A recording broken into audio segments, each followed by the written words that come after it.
Depuis le retour de la Star Academy, Léa régale les téléspectateurs.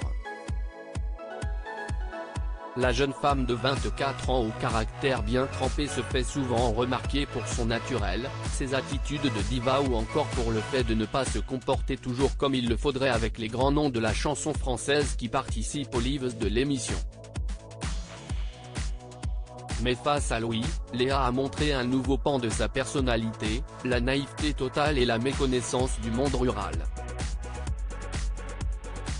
Une séquence qui fait beaucoup parler. Léa fait partie des finalistes de la Star Academy. La jolie brune aux cheveux bouclés s'est qualifiée samedi 19 novembre avec Anisha, Enola. Toutes les trois rejoignent Louis qui a été sauvé d'office par les professeurs et le directeur de cette saison Michael Goldman. Alors que tous se préparent pour la finale et les dernières évaluations qui auront leur importance car celui ou celle qui aura la meilleure note aura droit à une énorme surprise, les élèves, forcément un peu stressés, passent aussi des moments de détente dans le célèbre château des Vives au Hadamari-les-Lys.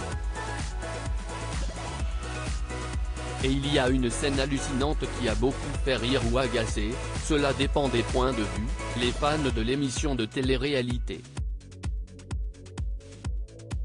Alors que Léa se prélassait dans le canapé avant un nouveau cours avec ses adversaires et amis, la discussion a tourné autour de la campagne, on s'occupe comme on peut. Le très talentueux Louis est en effet originaire de Lot-et-Garonne et connaît bien le milieu rural. Contrairement à Léa, la chanteuse qui rêve de devenir la prochaine Beyoncé lui a posé des tas de questions et a surtout montré qu'elle était très ignorante sur le sujet, en plus d'avoir de sacrés préjugés. Car pour Léa, si on vit à la campagne on sait forcément traire des vaches, faire son foie gras et il est certain que l'on possède des coqs. Au détour de cette conversation un brin lunaire, Louis lui a expliqué que pour vivre à la campagne, il fallait avoir le permis, il est en effet difficile de tout faire à pied.